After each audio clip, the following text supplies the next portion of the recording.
Apa yang boleh kita ambil pelajaran dari maulid Nabi Muhammad sallallahu alaihi wasallam? Dimanapun ada program maulid, kita hadir, kerana maulid itu di dalamnya ada salawat, di dalam maulid ada baca Quran, di dalam maulid ada tazkirah, di dalam maulid ada silaturahim, di dalam maulid ada salam, di dalam maulid ada turun rahmat dan barakah. Yang pertama adalah salam. Semua kita mendapatkan salam. Semua pengacara mengucapkan salam, datuk-datuk mengucapkan salam, Abdul Somad mengucapkan salam. Assalamualaikum warahmatullahi wabarakatuh. Assalamualaikum, selamat hartamu, selamat anakmu, selamat istrimu, selamat suamimu, selamat keluargamu, selamat jawatanmu, selamat duniamu, selamat akhiratmu. Warahmatullah, semoga engkau mendapatkan curahan rahmat Allah Subhanahu wa taala. Wa barakatuh, berkah ilmumu, berkah hartamu, berkah jawatanmu, berkah pekerjaanmu, berkah negerimu, berkah istrimu, berkah anakmu, berkah keturunanmu. Wa barakatuh. Lalu kemudian di dalam maulid kita ada bersalaman. Mamin muslimaini, ada dua orang muslim, yatasafahani yaltaqiyani, berjumpa, wa yatasafahani, kemudian dia bersalaman, illa ghufirat, maka diampunkan zunubuhuma, diampunkan dosa mereka, malam yatafarraqa, selama mereka belum berpisah. Dalam hadis lain dikatakan tasaqat zunubuhuma, gugur dosa-dosanya, kama tasaqat awraqus syajar, sebagaimana daun-daun kayu berguguran dari pohon kayu dihembus angin, begitulah dosa-dosa lepas. Dapat salam, dapat musafahah. Di dalam maulid turun keberkahan kerana dibacakan ayat-ayat Al-Quran. Wa idza quri'al Quran, kalau Quran dibacakan, fastami'u lahu, dengar baik-baik, wa ansitu, diam, la'allakum turhamun, turun rahmat dan kasih sayang Allah. Bunyi sambutan salam nampaknya macam belum makan. Apa kabar semua jamaah membakut? Alhamdulillahi Rabbil Alamin. Allahumma salli ala Sayyidina Muhammad wa ala alihi wa sahbihi wa barik wa sallim.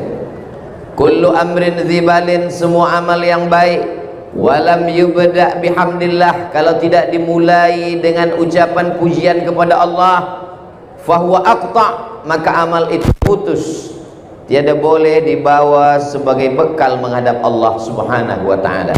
Yang sudah berupaya bertungkus lumus, menghayunkan tangan, melangkahkan kaki, tetes keringat dan air mata, sehingga malam ini kita boleh berkumpul bersempena Maulidur Rasul sallallahu alaihi wasallam.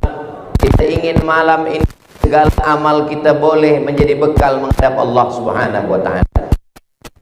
Kita awali dengan alhamdulillahi rabbil. Majlis tidak disebut namanya, maka majlis itu antanajifah, majlis busuk, majlis bangkai, majlis berbau. Kita tidak mau majlis Maulidur Rasul sallallahu alaihi wasallam, majlis mulia bersama orang mulia, menyampaikan kalam yang mulia. Maka majlis yang mulia ini pun kita sebutkan nama orang yang paling mulia. Allahumma salli ala Sayyidina Muhammad wa ala ali Sayyidina Muhammad. Mudah-mudahan kita semua mendapatkan syafaat Nabi Muhammad sallallahu alaihi wasallam. Laisa minna, tidak diperakui, tidak diakui sebagai umat Nabi Muhammad sallallahu alaihi wasallam, man lam yarham saghirana, tidak sayang kepada budak kecil, tidak sayang kepada kanak-kanak, walam ya'rif syarafa kabirina, tidak hormat kepada yang tua, tidak sayang kepada anak-anak, maka bukan umat Nabi Muhammad sallallahu alaihi wasallam. Semua anak muda, semua belia-belia, semua kanak-kanak saya sayangi kerana Allah, dan alim ulama kita, para pemimpin kita. Wa akhussu bidzikri sahibul fadilah al-ustaz Dr. Datuk Haji Muhammad Arifin bin Haji Muhammad Arif, mudah-mudahan panjang umur, sehat badan, istiqamah iman dan Islam, beserta para datuk, datin, hadirin hadirat, muslimin muslimat. Hadir pula bersama kita malam ini Konsul Negara Brunei Darussalam, Semua yang berhadir tak dapat saya sebutkan satu persatu. Semua yang hadir ini insya Allah mendapatkan pahala jihad fisabilillah. Bukan kata saya, ini janji Nabi Muhammad SAW.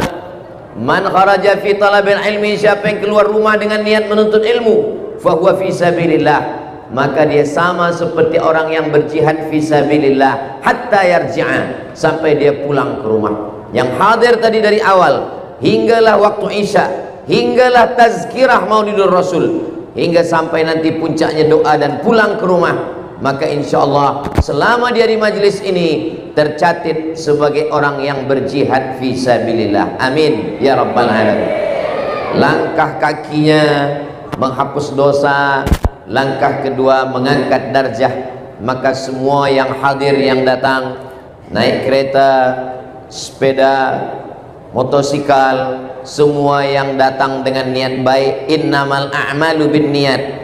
Adapun yang datang tidak dengan niat baik, maka selepas sampai kemari datang niat baiknya, maka dia pun juga akan mendapatkan keberkahan, kebaikan, istiqamah iman dan Islam, bahagia dunia akhirat insyaallah. Amin ya rabbal alamin. Malam ini kita berkumpul bersama sempena Maulidur Rasul sallallahu alaihi wasallam, bulan Rabiul Awal. Ada orang yang mengatakan bahwa Maulidur Rasul itu bid'ah. Jadi kalau maulid itu bid'ah, yang membuat maulid bid'ah, yang menjemput bid'ah, yang dijemput bid'ah, yang datang pelaku bid'ah. Kalau bid'ah berarti dhalalah, kalau dhalalah berarti masuk neraka. Berarti yang menjemput masuk neraka, yang dijemput masuk neraka, dan yang paling panas nerakanya yang memberi tazkirah. Maka maulid Nabi sallallahu alaihi wasallam, apakah pernah Nabi mengingat-ingat hari lahir dia? Mana dalil bahwa Nabi pernah menyebut mengingat hari lahirnya? Maka Nabi pernah ditanya, ya Rasulullah, mengapa engkau berpuasa hari Isnin? Nabi berpuasa hari Isnin, Nabi berpuasa hari Khamis. Sahabat itu bertanya. Sahabat itu tidak hanya diam saja, sahabat juga ingin tahu apa alasan. Mengapa engkau berpuasa hari Isnin ya Rasulullah? Apa jawab Nabi sallallahu alaihi wasallam? Dzaka yauma wulidtu, hari Senin aku dilahirkan. Wa yauma bu'istu, hari Isnin aku dibangkitkan. Wa yauma unzalu alayya, hari Isnin wahyu diturunkan kepadaku. Ada 3 alasan kenapa Nabi berpuasa hari Isnin. Salah satu daripada 3 alasan itu adalah karena Nabi dilahirkan hari Isnin. Apa maknanya? Nabi pun mengingat hari lahirnya, Nabi pun mensyukuri atas nikmat lahirnya. Maka kita pun ikut mensyukuri nikmat lahir. Nabi mensyukuri nikmat lahirnya dengan ibadah. Ibadahnya adalah berpuasa. Dan kita mensyukuri nikmat lahir Nabi Muhammad SAW dengan beberapa ibadah. Ibadah mendengar tazkirah, ibadah membaca Al-Quran, ibadah menyambung tali silaturahim, ibadah mengucapkan salam, ibadah mendengarkan tazkirah. Semoga apa yang kita lakukan ini semuanya diridhai Allah Subhanahu wa taala. Amin ya rabbal alamin. Lalu kemudian Nabi sallallahu alaihi wasallam di dalam kitab Sahih Al-Bukhari, pakcik Nabi bernama Abbas. Abbas saudara kandung daripada Abdullah. Abbas bermimpi berjumpa dengan saudara kandungnya Abdullah, Hamzah, Abbas, Abdul Muttalib, Abu Talib. 5 yang masyhur yang selalu disebut dalam sirah. Abbas, Hamzah, Abu Talib, Abdullah, Abu Lahab. Tapi ada 5 lagi yang tidak disebut, karena mereka 10 lelaki dan 5 perempuan. Itulah nazar daripada Abdul Muttalib. Kalau saya ada 10 anak lelaki, maka 1 dari anak itu akan saya sembelih. Lalu kemudian dia adakan pemilihan, dan ternyata pilihan itu jatuh kepada Abdullah, lalu ditebus dengan 100 ekor kambing.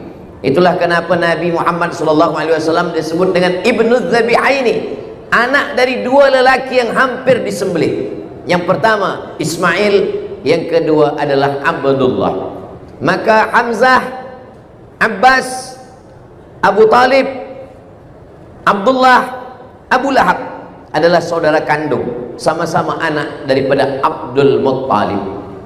Selepas Abu Lahab meninggal dunia, maka Abbas, pakcik Nabi SAW, bermimpi. Dalam mimpinya dia berjumpa dengan Abu Lahab, disebutkan dalam kitab Sahih Al-Bukhari. Lalu kemudian Abbas bertanya, bagaimana kabar engkau di alam akhirat sana, wahai Abu Lahab? Abu Lahab mengatakan, saya masuk neraka.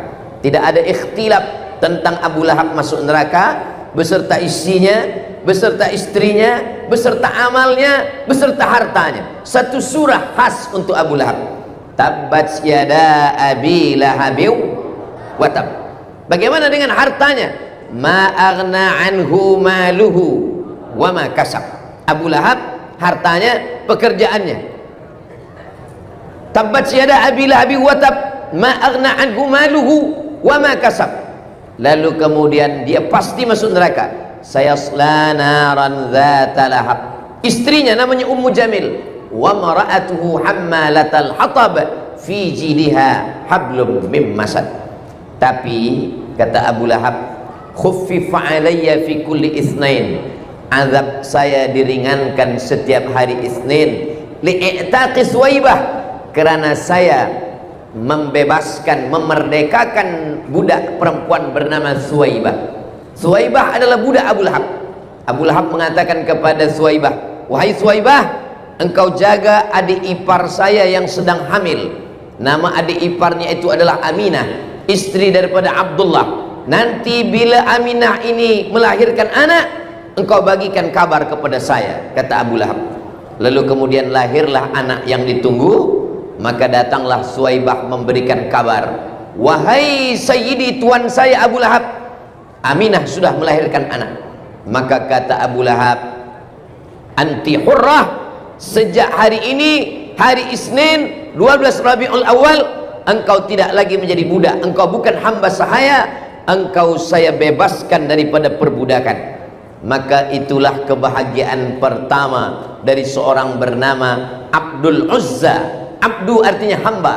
Tuhan mereka Lata, Uzza, Manat, Hubal, Jibti, Taghut, Naham. Maka Abdul Uzza maknanya hamba Uzza. Dan dia selalu dipanggil dengan Abu Lahab. Lahab artinya api yang menyala-nyala. Tabbat yada abi Lahab, kerana dia sangat handsome, maka bila dia datang macam api yang menyala, maka dia dipanggil dengan Abu Lahab. Jadi kalau di Membakut ni ada orang sangat handsome tapi tak sembahyang, bolehlah dipanggil Abu Lahab. Ya Abu Lahab, wahai engkau seperti api yang menyala.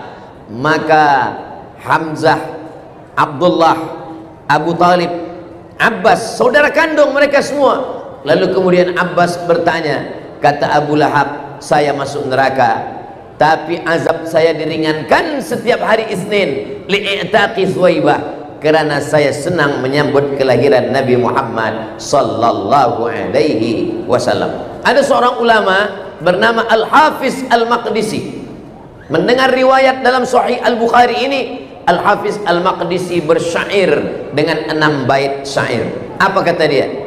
Idza kana hadza kafiran jaa dhammuhu, tabbat yadahu fil jahimi mukhlida, ata annahu fi kulli yaumil itsnaini abada, yukhaffaf anhu al-'adzabu masruran bi ahmada, fa kaifa billadzi tula umrihi bi ahmada masruran wa mata muwahhida. 6 bait syair. Maknanya, idza kana hadza kafiran jaa dhammuhu, kalau si Abu Lahab yang memang sudah dicela, dimasukkan Allah Ta'ala dalam api neraka, idza kana hadza kafiran jaa dhammuhu, tabbat yadahu fil jahimi mukhlida, kekal dalam api neraka selamanya. Yukhaffaf anhul azabu masruran bi ahmada, diringankan azabnya setiap hari Isnin kerana dia bahagia menyambut kelahiran Sayyidina Muhammad sallallahu alaihi wasallam. Fa kaifa billadzi tula umrihi, bagaimana dengan seorang muslim yang sepanjang umurnya dia berbahagia, wa mata muwahhida, dan dia mati dalam keadaan bertauhid, asyhadu an la ilaha illallah wa asyhadu anna muhammadan Rasulullah sallallahu alaihi wasallam. Inilah dalil daripada ahlus sunnah wal jamaah mengungkapkan kesenangan, kebahagiaan dengan lahirnya Sayyidina wa Maulana wa Syafi'ina wa Zuhrina wa Qurrati A'yunina Muhammad sallallahu alaihi wasallam. Kenapa Ustaz Abdul Somad menyebutnya Sayyidina? Bukan kita yang menyebut Sayyidina. Sayyidina itu dia sendiri menyebut dirinya. Kata Nabi dalam hadis sahih, ana sayyidu waladi Adam. Saya ini adalah sayyidu waladi Adam. Seluruh umat manusia keturunan Adam, ana sayyid, saya adalah pemimpinnya. Itulah mengapa kita mengatakan Allahumma salli ala sayyidina. Lalu kenapa kita mengatakan maulana? Nabi sendiri yang berkata dalam hadis, man kuntu maulahu fa'aliyun maulahu. Siapa yang mengangkat aku sebagai pemimpinnya, maka Sayyidina Ali adalah pemimpinnya. Itulah mengapa kita mengatakan Allahumma salli ala Sayyidina wa Maulana. Mengapa kita katakan wa Syafi'ina? Karena dialah yang memberikan syafaat. Dalam hadis syafaat uzma, ketika mereka datang menghadap kepada Nabi Adam alaihissalam, kata Nabi Adam, saya malu menghadap Allah karena saya makan buah khuldi. La taqraba hadhihi syajarah, jangan engkau dekati buah khuldi, fatakuna minaz zalimin, nanti engkau jadi orang zalim. Fa'azallahum syaitan, digoda, disesatkan oleh syaitan. Tapi kemudian dia bertaubat, dan doa yang paling tua yang selalu kita baca, Rabbana zalamna anfusana wa illam taghfir lana wa tarhamna lanakunanna minal khasirin. Mereka datang menghadap kepada Nabi Nuh. Kata Nabi Nuh, aku malu menghadap Allah kerana anakku Kan'an aku ajak naik ke atas bahtera perahu sampan. Ya bunayya, wahai anakku, irkam ma'ana, mari naik ke atas bahtera perahu sampan ayah. Apa kata anaknya Kan'an? Sa'awi ila jabalin ya'simuni minal ma', saya akan naik ke atas bukit yang menyelamatkan saya dari air. Mereka datang kepada Nabi Musa alaihi salam. Kata Nabi Musa alaihi salam, ketika aku naik ke atas bukit Tursina, mereka menyembah patung Samiri. Lalu kemudian mereka datang kepada Nabi Isa alaihissalam. Apa kata Nabi Isa? Mereka menyembah aku setelah aku diangkat oleh Allah subhanahu wa ta'ala. Maka yang berani menghadap adalah Sayyidina wa Maulana wa Syafi'ina, yang memberikan syafaat kepada kita. Man dzalladzi yashfa'u 'indahu illa bi'idznih. Siapa yang boleh memberikan syafaat kecuali dengan izinnya? Yang boleh memberikan syafaat adalah Sayyidina wa Maulana wa Syafi'ina wa Qurrati A'yunina, sejuk dipandang mata. Kita selalu menginginkan istri yang sejuk dipandang mata. Kita berharap mendapatkan anak yang sejuk dipandang mata. Maka itu adalah doa kita, Rabbana hab lana min azwajina wa dzurriyyatina qurrata a'yun. Tapi ada yang lebih sejuk daripada semuanya. Dia adalah wa ma arsalnaka illa rahmatan lil alamin. Dia adalah Sayyidina wa Maulana wa Syafi'ina wa Zuhrina wa Qurrati A'yunina Muhammad sallallahu alaihi wasallam. Semua ucapan ulama itu ada dalilnya. Semua perbuatan ulama itu ada hadisnya. Kalaupun tidak ada hadis, maka ada pendapat para ulama. Kita mengikut Al-Quran, tapi mengikut tafsir para ulama. Kita mengikut hadis, mengikut pemahaman para ulama ahlus sunnah wal jamaah. Semoga sampai hari kiamat kita semua berpegang kepada sunnah Nabi Muhammad sallallahu alaihi wasallam. Apa kata Allah dalam Al-Quran? Wa dzakirhum bi ayyamillah, ingatkan mereka tentang hari-hari Allah. Apa maksud ingatkan mereka tentang hari-hari Allah? Maka kata ulama, makna hari-hari Allah adalah nikmat Allah. Ingatkan mereka tentang nikmat nyawa, ingatkan mereka tentang nikmat harta, ingatkan mereka tentang nikmat kuasa. Tapi ada yang lebih hebat daripada nikmat kuasa, nikmat nyawa, nikmat harta. Nikmat yang paling besar adalah nikmat datangnya Nabi Muhammad sallallahu alaihi wasallam. Itulah mengapa kita buat maulid, sebab kita tidak lagi menggunakan Muharram, Safar, Rabiul Awal, Rabiul Akhir, Jumadil Awal, Jumadil Akhir, Rajab, Sya'ban, Ramadan, Syawal, Dzulqa'dah, Dzulhijjah. kita menggunakan Januari, Februari, Mac, April, Mei dan seterusnya. Maka kalau kita tidak buatkan maulid, majlis maulid, mengenang maulid, maka umat ini melupakan. Maka kita disuruh mengingatkan lagi, wa dzakirhum bi ayyamillah, ingatkanlah mereka tentang hari-hari Allah. Maknanya nikmat-nikmat Allah, dan nikmat yang paling besar di antara semua nikmat adalah nikmat datangnya Nabi Muhammad sallallahu alaihi wasallam. Dan kita membacakan maulid yang paling tua sekali, maulid Ad-Daibai dari Yaman. Selepas maulid Ad-Daibai, maulid Al-Burdah. Setelah maulid Al-Burdah, maulid Abu Ja'far Al-Barzanji. Setelah Al-Barzanji, itulah dia maulid yang selalu dibaca, maulid Simtud Durar Sayyidi Al-Habib Ali Al-Habsyi. Lalu kemudian yang sekarang banyak dibaca, maulid Diya'ul Lami' yang ditulis oleh Sayyidi Al-Habib Umar bin Hafiz. Di kampung halaman saya, masa saya kecil-kecil lagi, itu biasa dibaca maulid Al-Barzanji. Maulid Al-Barzanji tidak hanya dibaca pada bulan Maulidur Rasul, bulan Rabiul Awal. Pada saat menikah baca maulid, pada saat akikah baca maulid, pada saat khitan anak baca maulid, pada saat pindah rumah baca maulid. Maknanya apa? Kita selalu mengenang kelahiran Nabi Muhammad sallallahu alaihi wasallam, tidak hanya di bulan Rabiul Awal. Apa yang boleh kita ambil pelajaran dari maulid Nabi Muhammad sallallahu alaihi wasallam? Dimanapun ada program maulid, kita hadir, kerana maulid itu di dalamnya ada salawat, di dalam maulid ada baca Quran, di dalam maulid ada tazkirah, di dalam maulid ada silaturahim, di dalam maulid ada salam, di dalam maulid ada turun rahmat dan barakah. Yang pertama adalah salam.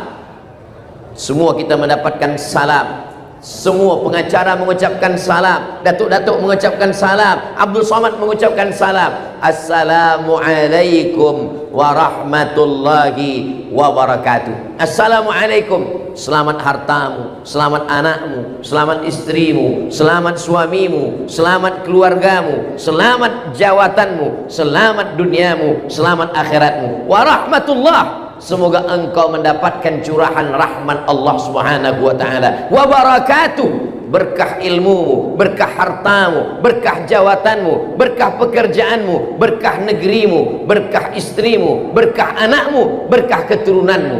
Wa barakatuh. Lalu kemudian di dalam maulid kita ada bersalaman.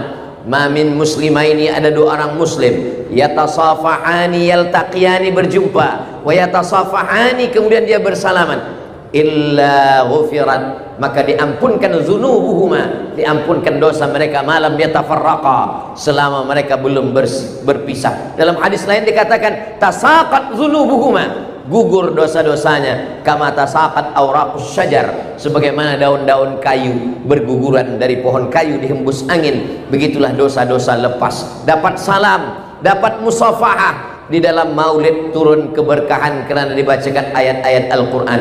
Wa idza quri'al Quran, kalau Quran dibacakan, fastami'u lahu, dengar baik-baik, wa ansitu, diam, la'allakum turhamun, turun rahmat dan kasih sayang Allah Subhanahu wa taala. Dalam maulid kita sedang membaca, mengkaji tentang sejarah Nabi sallallahu alaihi wasallam.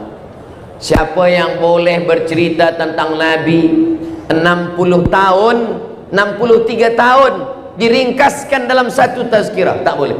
Oleh sebab itu maka siapapun yang datang bagi tazkirah Maulidur Rasul, kita datang, kita dengar. Apa yang boleh kita bawa balik sebagai kenangan, kita bawa, kerana semuanya itu adalah bagian dari sejarah Nabi Muhammad sallallahu alaihi wasallam. Bagi para ayah, bagi para bunda, bagi para ibu yang ingin anaknya kenal dengan Nabi, kita belikan buku sejarah Nabi. Ada buku sejarah Nabi yang ditulis oleh Muhammad Hussein Haikal, namanya Hayatu Muhammad.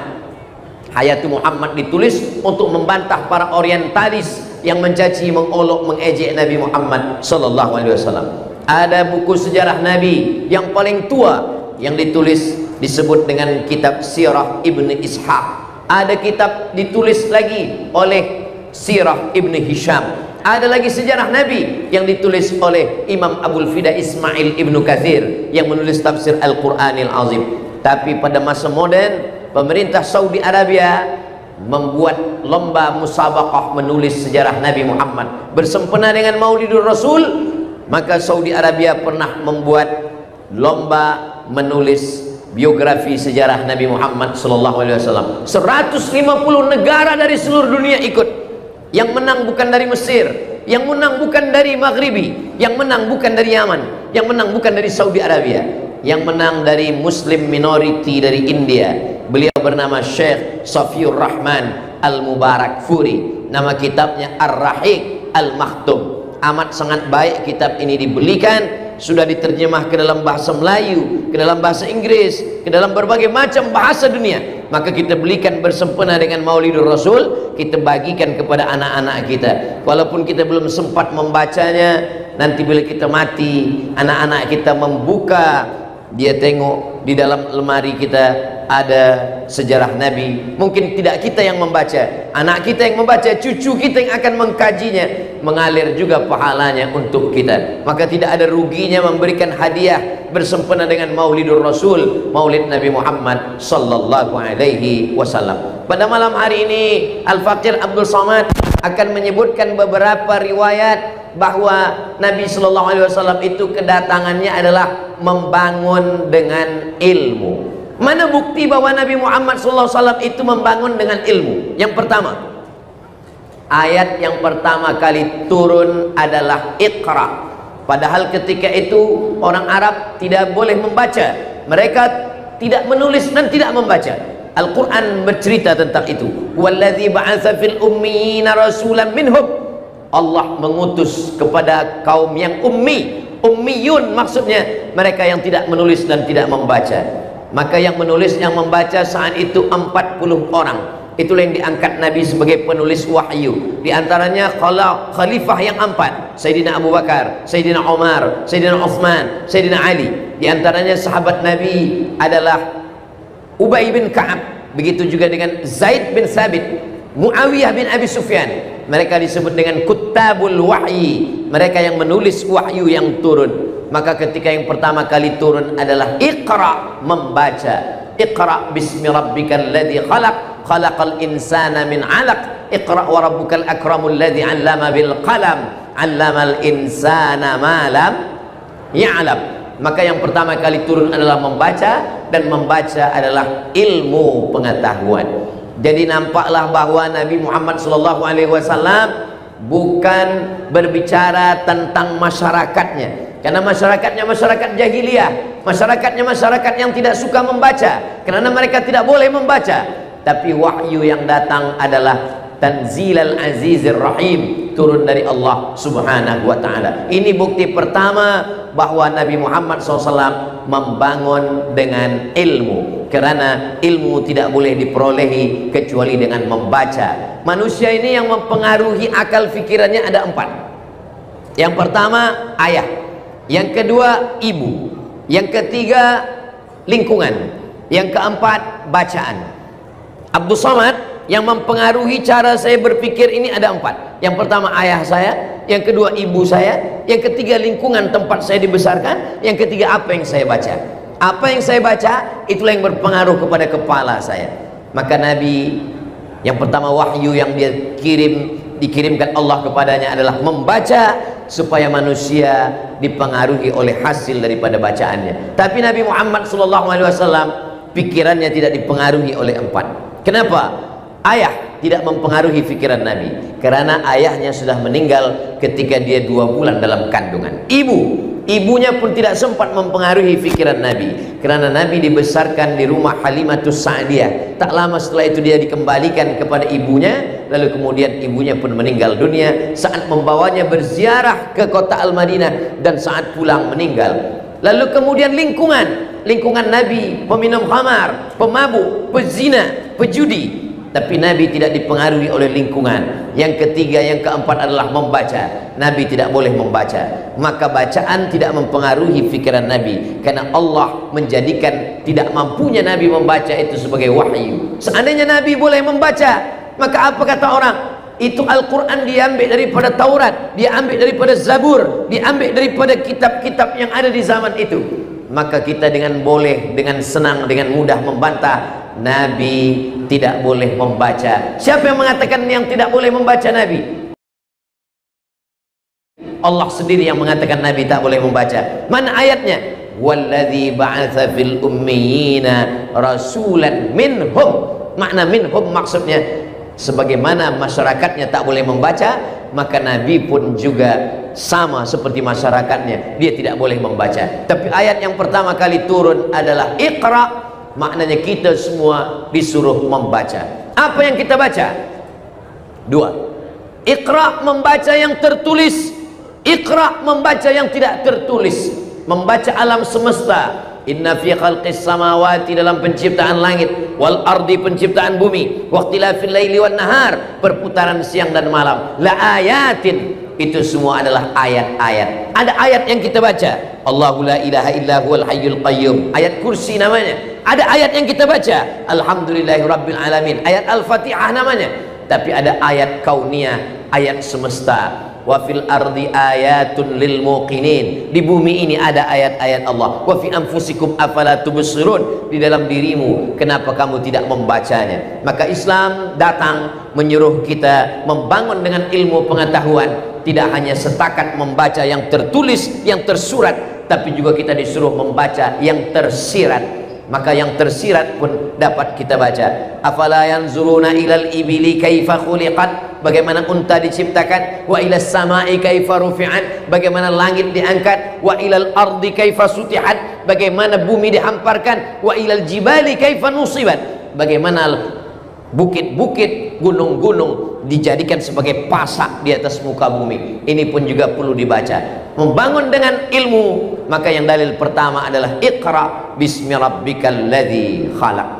Siapapun, apapun boleh kita baca. Bagaimana kalau ada orang ingin membaca tulisan orang kafir? Silakan baca Iqra, tapi jangan lupa bismi rabbikal ladzi khalaq. Membaca tetap dengan nama Allah. Khudz ma safa da'ma kadar. Kalau ada bacaan itu yang baik, ambil. Yang tidak baik, buang jauh-jauh. Membaca buku orang-orang liberal yang mengatakan bahwa semua agama sama, silakan baca. Tapi untuk mengambilnya sebagai pengetahuan, fa in tanaza'tum fi syai'in, kalau kamu bersilang pendapat tentang satu masalah, apakah ini halal atau haram, apakah ini boleh atau tidak boleh, farudduhu ilallah, balikkan kepada Allah, tengok Al-Quran. Wa ila Rasul, balikkan kepada Rasulullah, tengok sunnah Nabi Muhammad sallallahu alaihi wasallam. Al-Quran dan sunnah. Tapi ada satu lagi, al-ulama warathatul anbiya. Kalau kita tidak tahu, jangan kita baca Al-Quran, kita baca terjemah, kita fahami sendiri, kita sudah sesatkan orang banyak. Dallun mudil, sesat dan menyesatkan orang lain. Al-Faqir Abdul Somad masih membaca Al-Quran, tapi membaca tafsir. Setiap subuh membacakan tafsir Jalalain yang ditulis oleh Imam Jalaluddin Al-Mahalli, Imam Jalaluddin As-Suyuti, kepada para pelajar-pelajar di pondok Ma'had Az-Zahra. Tetap membaca tafsir. Kalau tafsir masalah hukum hakam fiqh, baca tafsir Al-Jami' li Ahkamil Quran. Kalau tafsir tentang masalah riwayat-riwayat, maka baca tafsir Al-Quranil Azim Abul Fida Ismail Ibn Kathir. Kalau tafsir yang mengkaji tentang Alur Ra'yi, maka tafsir Al-Kabir Mafatihul Ghaib Imam Fakhruddin Ar-Razi. Tafsir tasawuf, maka di sana ada tafsir At-Tustari Imam Sahal At-Tustari. Maka ini semua adalah kita mengambil pemahaman Al-Quran melalui pemahaman para ulama, karena kita tidak boleh memahami sendiri, karena kita bukan apa-apa dan bukan siapa-siapa. Yang pertama adalah Iqra, namun Iqra tetap dengan bismi rabbikal ladzi khalaq. Yang kedua, membangun dengan pengetahuan. Islam bukan setakat membangun hanya dengan akhirat, mana surga, mana neraka, mana malaikat, mana ruh yang tak nampak. Tapi Islam mengajarkan kita tentang ilmu pengetahuan dengan meyakini yang nampak. Dengan itulah kita beriman kepada yang tak nampak.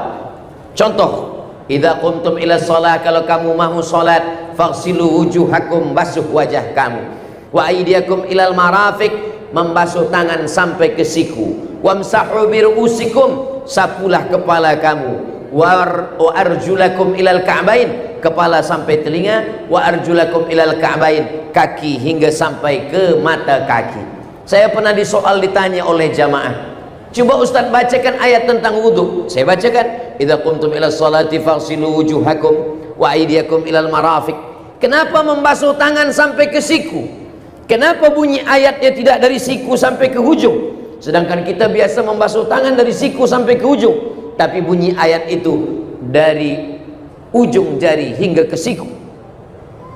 Ustaz Abdul Somad, boleh saya tanya Ustaz? Kata saya boleh. Coba Ustaz bacakan ayat tentang wudu. Ila kuntum ila sholati faghsilu wujuhakum wa aydiyakum ilal marafiq. Tangan hingga sampai ke siku. Lalu dia tanya balik ke saya, kenapa ayat itu mengatakan sampai ke siku? Kenapa bukan dari siku hingga ke ujung? Kata saya, awak jangan banyak tanya, nanti banyak tanya Bani Israel masuk neraka. Begitu caranya kalau kita tak boleh jawab. Rupanya yang bertanya ini seorang dokter. Kata dia, saya ini selalu operasi. Kalau saya nak mengoperasi membelah perut orang, saya basuh tangan saya, Ustaz Abdul Somad. Cara saya membasuh tangan saya macam yang ada dalam Quran yang Ustaz bacakan tadi. Kami basuh tangan kami dari ujung jari hingga ke siku. Sebab apa? Sebab kalau dari siku turun ke bawah, maka ujung jari air, maka segala kuman, bakteri, penyakit ada di ujung jari. Tapi bila kita basuh dari ujung sampai ke siku, maka bersihlah ujung jari kita. Kata saya, awak dah tahu kenapa tanya saya? Allah Subhanahu wa ta'ala menurunkan ayat Al-Quran, lalu kemudian kita berfikir dari yang nampak inilah kita akan beriman kepada yang tak nampak. Yang tak nampak malaikat, yang tak nampak ruh, yang tak nampak alam barzah, yang tak nampak surga, yang tak nampak neraka. Tapi kita menjadi beriman kepada yang tak nampak, karena sesuatu yang nampak, dari mana Nabi Muhammad tahu perkara ini? Padahal dia tak boleh membaca, dia tak boleh menulis. Dari situlah akan datang keimanan kepada Allah Subhanahu wa ta'ala, membangun dengan ilmu pengetahuan. Yang ketiga, bila kita baca Al-Quran, amma yatasaalun anin naba'il azim alladhi hum fihi mukhtalifun kalla saya'lamun thumma kalla saya'lamun alam naj'alil arda mihada. Kami jadikan bumi ini terhampar. Ternyata bumi yang terhampar ini, di atas ini ada bumi lapisan bagian atas, sama seperti pentas tempat saya tegak berdiri, ada bagian atas. Inilah dia hambal, ada karpet. Dia bergoncang, dia bergoyang. Bagaimana supaya dia tidak bergoyang? Maka dia mesti dibagi paku. Pakunya itu adalah disebutkan dalam Al-Quran. Allah Subhanahu wa ta'ala, wal jibala autada. Jibal, bukit-bukit, autada, sebagai pakunya. Maka sebagaimana kita letakkan kertas di tepi dinding, lalu kemudian datang angin kencang, kertas bergoyang kena angin, puting beliung.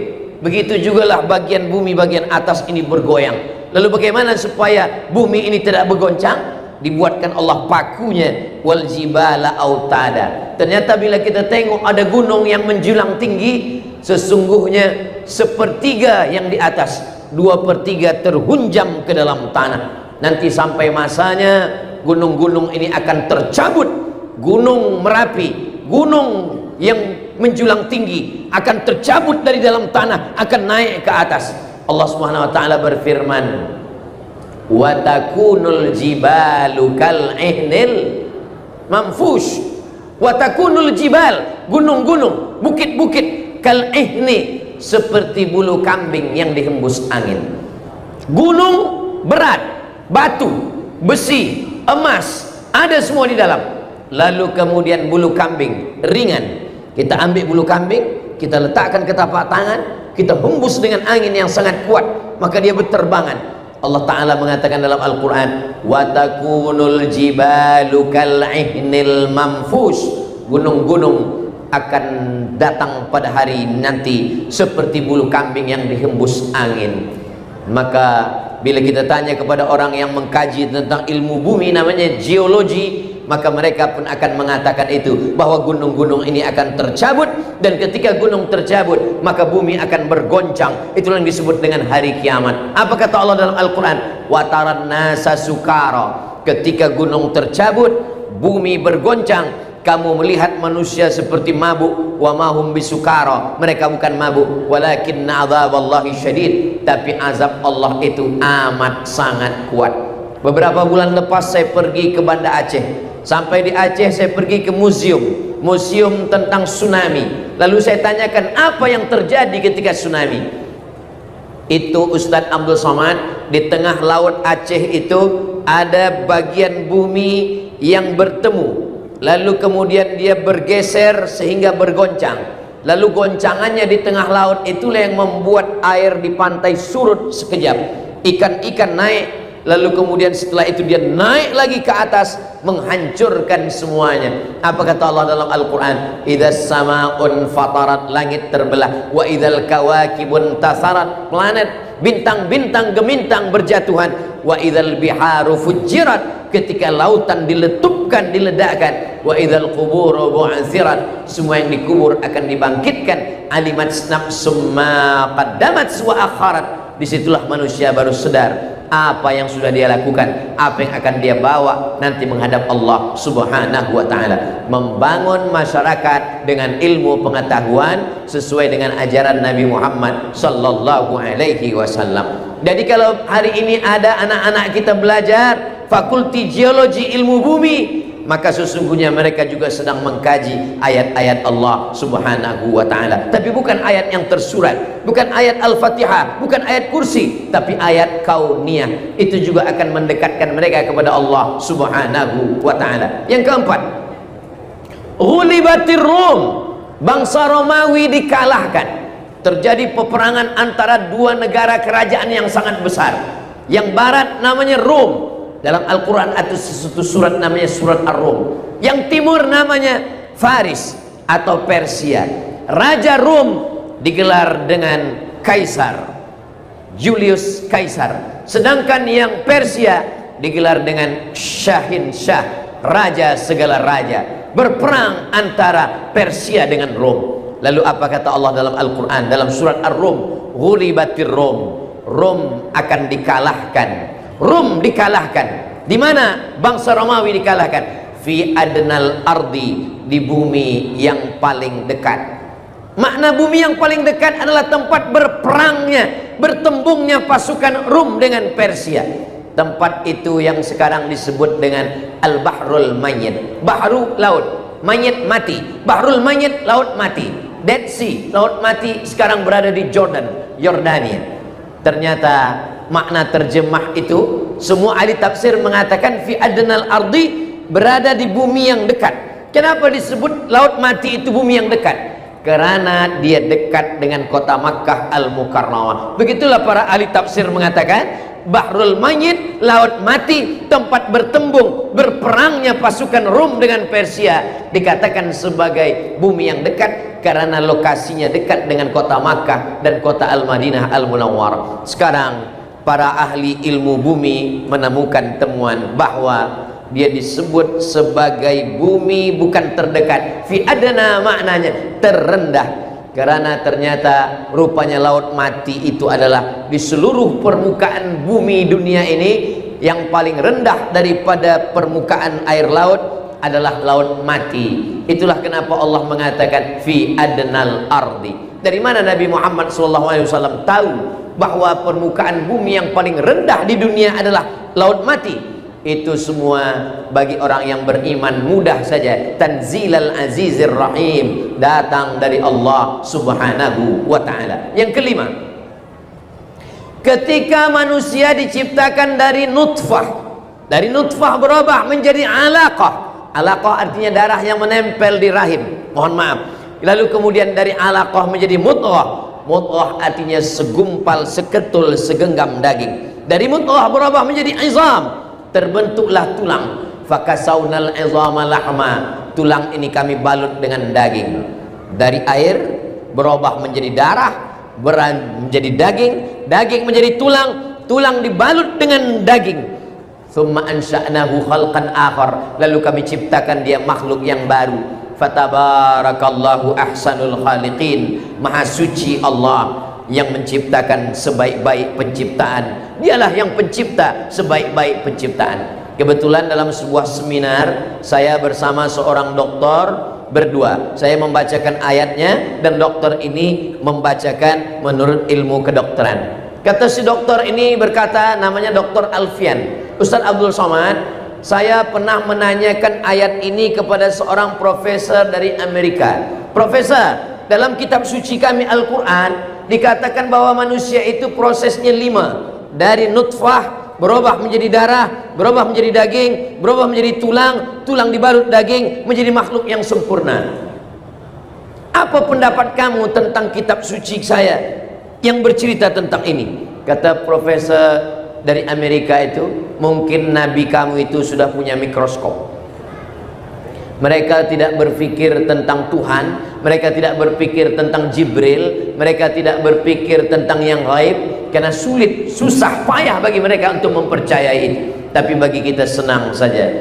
Wa ma yantiqu 'anil hawa in huwa illa wahyun yuha, dari Allah Subhanahu wa taala. Bahkan Nabi SAW menceritakan harinya. Inna ahadakum yujma'u khalquhu fi batni ummihi 40 yawman nutfah, 40 hari dalam bentuk air. Summa yakunu 'alaqatan mithla dzalik, 40 hari dalam bentuk darah. Summa yakunu mudghatan mithla dzalik, 40 hari dalam bentuk daging. Summa yursalul malaku, setelah itu barulah dikirim Allah Subhanahu wa taala malaikat. Membangun dengan ilmu pengetahuan. Umat ini mesti disadarkan bahwa kitab suci engkau adalah kitab ilmu pengetahuan. Sila belajar di fakulti perubatan kedokteran, sila belajar di fakulti geologi, engkau akan menemukan kebenaran, karena Allah berjanji, sanurihim ayatina, kami akan tunjukkan ayat-ayat kami, tanda-tanda kebesaran kami, fil afaq, di atas permukaan alam semesta. Dengan apa? Dengan menggunakan akal fikiran. Afala ta'qilun, kenapa tidak berpikir? Afala tatafakkarun, kenapa tidak berpikir? Afala tatadzakkarun, kenapa tidak mengambil pelajaran dari yang sudah disebutkan Allah dalam Quran dan hadis Nabi Muhammad sallallahu alaihi wasallam. Yang keenam,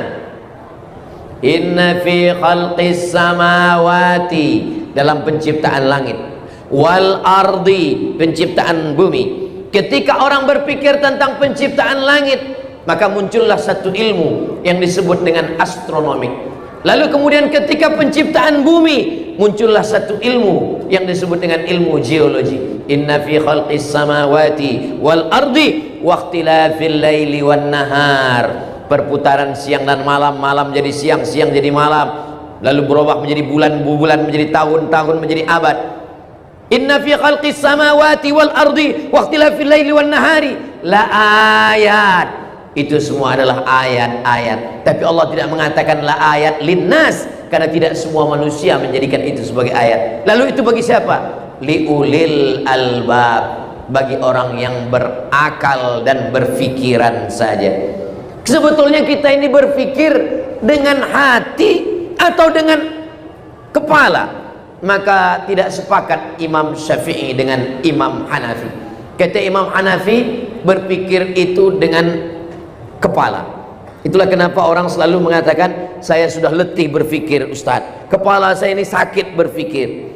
Tapi kata Imam Syafi'i, menurut ayat Al-Quran, berpikir itu di hati. Mana dalilnya? Afala yatadabbaruna al-Quran, mengapa mereka tidak memahami Al-Quran? Am ala qulubin aqfaluha, atau hati mereka sudah terkunci? Jadi kalau gitu berpikir itu di hati. Dalam ayat lain dikatakan, lahum qulubun la yafqahuna biha, mereka punya hati tapi tidak berpikir. Jadi kalau begitu berpikir itu bukan dengan kepala tapi dengan hati. Maka kedua-duanya benar. Imam Abu Hanifah benar berpikir dengan kepala, Imam Syafi'i pun benar berpikir dengan hati. Kenapa? Karena awal lintasan pikiran itu di hati, lalu dari hati dia naik ke kepala. Maka dua-duanya benar. Yang berkelahi adalah pengikut yang tidak mengerti lalu menyalahkan kedua imam. Kedua-dua imam itu benar. Awal dari lintasan, maka orang Melayu mengatakan terlintas di hati saya. Dari lintasan hati itulah naik ke kepala, lalu dia berpikir. Kedua-duanya benar. Pancaran cahayanya dari hati, Maka kalau hatinya benar, pikirannya pun akan benar. Tapi kalau hatinya tidak benar, pikirannya pun juga tidak akan benar. Begitulah Allah Subhanahu wa taala. Inna fi khalqis samawati, penciptaan langit, wal ardi, penciptaan bumi, waqtilafil laili wan nahar, perputaran siang dan malam, la ayat, itu semua adalah ayat-ayat. Bagi siapa? Liulil albab, bagi orang yang berfikir dengan hati dan pikirannya. Siapa itu ulul albab? Alladzina yadhkurunallah, orang-orang yang berzikir mengingat Allah, qiyaman, waktu tegak, wa qu'udan, waktu duduk, wa ala junubihim, waktu dia berbaring, tegak, duduk, dia tetap berzikir, subhanallah walhamdulillah wa la ilaha illallah wallahu akbar. La ayati li ulil albab alladzina yadhkurunallaha qiyaman wa qu'udan wa ala junubihim wa yatafakkarun, dan mereka berfikir fi khalqis samawati, berfikir tentang penciptaan langit, wal ardi, dan bumi. Dan kemudian mereka berkata, Rabbana ma khalaqta hadza batila, ya Allah, tidaklah yang engkau ciptakan ini sia-sia. Faqina azabannar, puncak daripada ilmu adalah faqina azabannar, selamatkan kami dari api neraka. Puncak daripada ilmu adalah bukan master, bukan PhD, bukan profesor, tapi mulutnya berkata faqina adzabannar, Rabbana atina fid dunya hasanah wa fil akhirati hasanah wa qina adzabannar. Yang ketujuh adalah bahwa ketika Allah Subhanahu wa taala berfirman, Bapak Ibu hadirin hadirat, encik puan tuan semua hafaz ayat ini, nasiyatin kazibatin khati'ah. Nasiyatin, ubun-ubun, kepala bagian depan. Kalau budak baru lahir kita tengok ada bergerak di kepalanya. Nasiyatin, nasiyah, yang selalu kita sapu waktu berwuduk dalam mazhab Syafi'i. Nasiyatin, kepala, ubun-ubun. Kazibatin, pembohong. Khati'atin, pembuat dosa. Yang berbohong lidah, yang berbuat dosa tangan, yang berbuat dosa mata, yang berbuat dosa telinga, yang berbuat dosa kaki, yang berbuat dosa kemaluan. Tapi kenapa dalam ayat ini nasiyatin, kazibatin, khati'ah? Ternyata yang boleh menjawab ini adalah dokter spesialis otak. Saya duduk bersama, saya bacakan ayat, lalu dia membacakan ilmu pengetahuan, membangun dengan ilmu pengetahuan. Ustaz Abdul Somad, ternyata otak manusia ini terbagi kepada 4, kanan, kiri, hadapan, depan, dan belakang. Dan yang berfikir itu adalah yang depan. Berfikir itu depan. Dan ketika Allah Subhanahu wa taala mengatakan nasiyatin kazibatin khati'ah, maknanya otak yang bagian depan berfikir, dan kalau dia kotor jahat, dialah yang khati'atin kazibatin, pembohong, pendusta, penjahat, pembuat dosa. Karena sesungguhnya yang memerintahkan semuanya adalah otak, akal, pikiran manusia. Dari mana dia datang? Dari darah. Darah yang naik ke otak. Dari mana darah datang? Darah datang dari jantung, menyembur, disemburkan oleh jantung. Jantung dapat darah dari mana? Jantung dapat darah dari makanan. Maka benarlah sabda Nabi SAW, ayyuma lahmin, setiap daging di badan, nabata min haramin, kalau tumbuh dari yang haram, fannaru aulabi, tempatnya api neraka. Atib mat'amak, jaga makananmu, takun mustajab dakwah. Karena sepiring nasi yang kita makan berubah menjadi setetes darah. Darah masuk ke jantung, dari jantung naik ke kepala. Kepala kita menjadi kotor, kepala kita menjadi jahat, kepala kita menjadi pembohong, kepala kita menjadi penipu, mata menjadi jahat, telinga menjadi jahat, kaki menjadi jahat, melangkah ke tempat yang jahat. Kenapa? Karena fikiran, dan fikiran berawal dari makanan. Itulah mengapa dalam Islam dikatakan kulu, makanlah, min thayyibat, dari yang baik-baik. Anfiqu, berinfaklah, bersedekahlah, min thayyibat, dari yang baik-baik. Innallaha thayyibun, Allah maha baik. La yaqbalu illa thayyiban, Allah tidak menerima kecuali yang baik-baik saja. Yang kedelapan, ketika Nabi SAW sedang berdiri, datang Asi bin Wa'il. Kata Asi bin Wa'il, ya Muhammad, dia bawa tulang yang sudah kering. Ayuhyi rabbuka hadzal idhama ba'dama baliya wa ramma, apakah Tuhanmu boleh menghidupkan tulang yang sudah hancur ini? Nabi Muhammad diam. Datang malaikat Jibril membawakan jawaban. Qul, katakan ya Muhammad, yuhyiha alladhi ansha'aha awwala marrah wa huwa bikulli khalqin alim. Katakan kepada Asim bin Wa'il, kepada orang yang tidak percaya bahwa setelah engkau mati, engkau hancur dimakan cacing tanah, engkau akan hidup sekali lagi. Susahkah bagi Allah menghidupkan kita? Innama amruhu idza arada syai'an ay yaqula lahu kun fayakun. Ternyata dari ujung rambut sampai ke ujung kaki semuanya akan hancur. Rambut yang selama ini kita cuci, kita basuh dengan sampo termahal, rambutlah yang pertama kali lepas dari kulit kepala. Bola mata yang dipuji-puji suami istri, mata itulah yang pertama kali lepas dari tempatnya. Kuku yang dijaga dipelihara, kuku yang akan tercabut, lalu kemudian dimakan oleh cacing.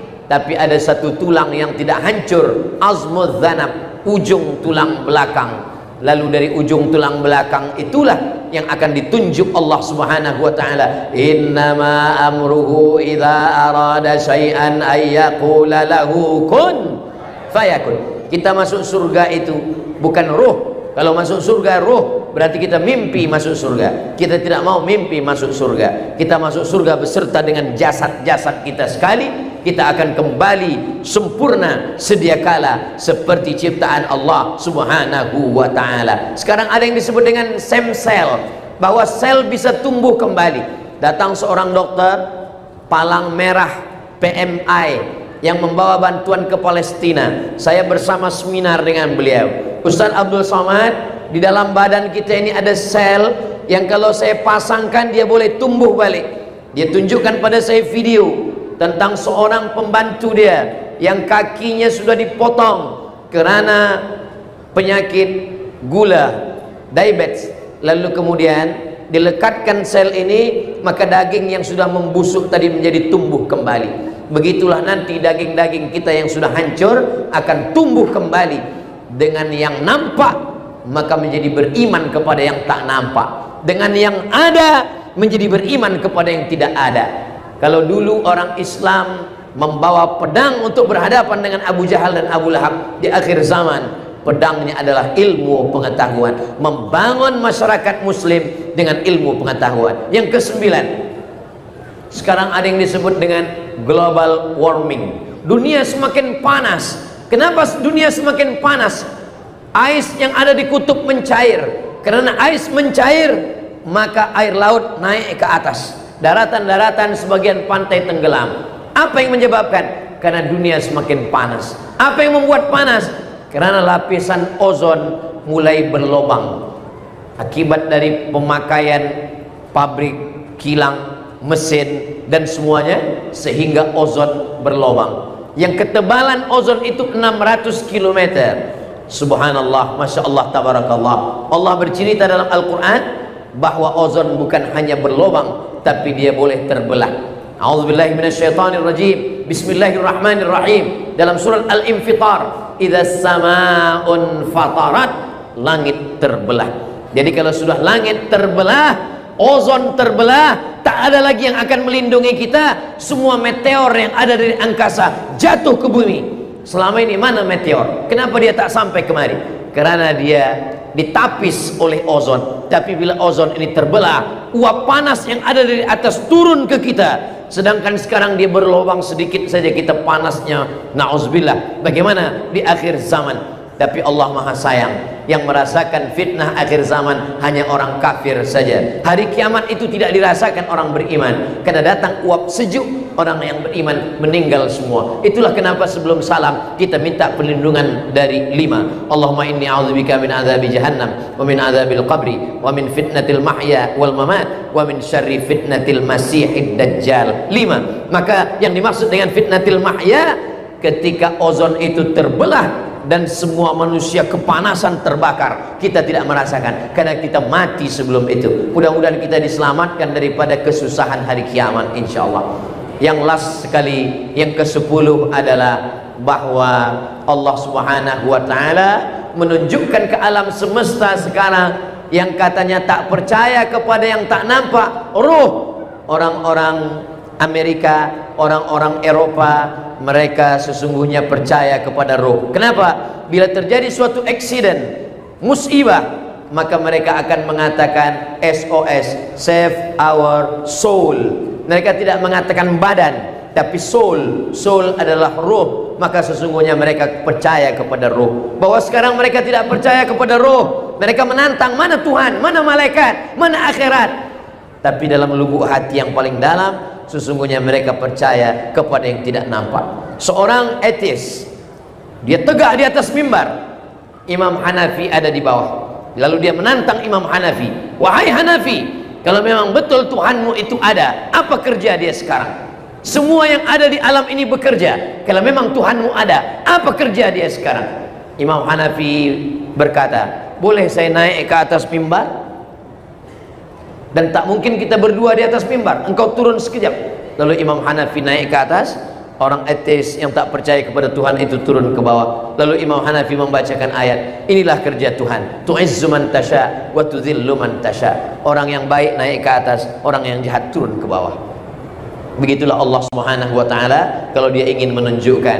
Itulah 10 salah satu bukti ajaran Nabi Muhammad SAW bahwa Islam akan bangkit dengan kita giat mengkaji beberapa ilmu pengetahuan yang ada di dalam Al-Quran. Kenapa Ustaz Abdul Somad hanya bercerita 10 saja?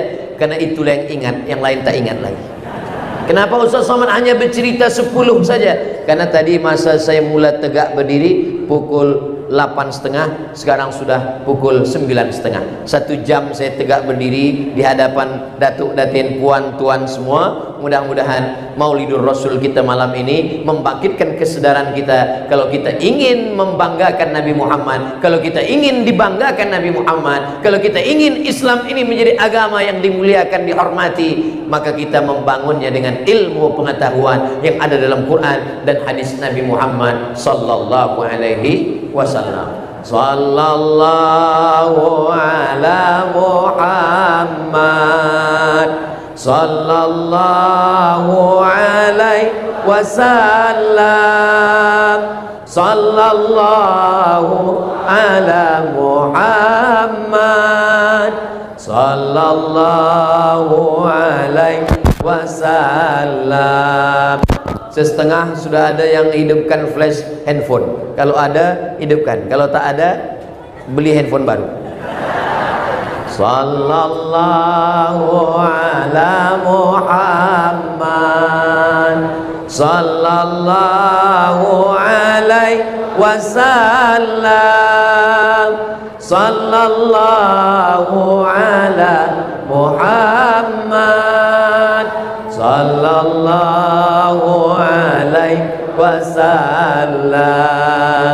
Ya Nabi salam alaika, ya Rasul salam alaika, ya Habibi salam alaika. Salawatullah alaika. Allahumma salli ala Sayyidina Muhammad. Apapun program maulid, baik di bulan Rabiul Awal walaupun nanti sudah keluar Rabiul Awal, datang. Sebab di dalam maulid kita berselawat, man shalla alayya salatan, siapa yang berselawat 1 kali, sallallahu alaihi biha asyra, Allah balas 10 kebaikan. Wa khutat anhu asyara sayyi'at, ditutupi Allah 10 kesalahan. Wa rufi'at lahu asyara darajat, diangkat 10 darajah tingkatan kemuliaan. Itulah yang dapat disampaikan oleh Al-Faqir Abdul Somad. Yang baik datang dari Allah, yang tak baik dari hamba Allah yang dhaif. Aqulu qawli hadza astaghfirullah li wa lakum. Tahniah Maulidur Rasul sallallahu alaihi wasallam. Terima kasih. Saya tutup dengan pantun penutup, menangkap puyuh di Bukit Selasih. Thank you dan terima kasih. Assalamualaikum warahmatullahi wabarakatuh.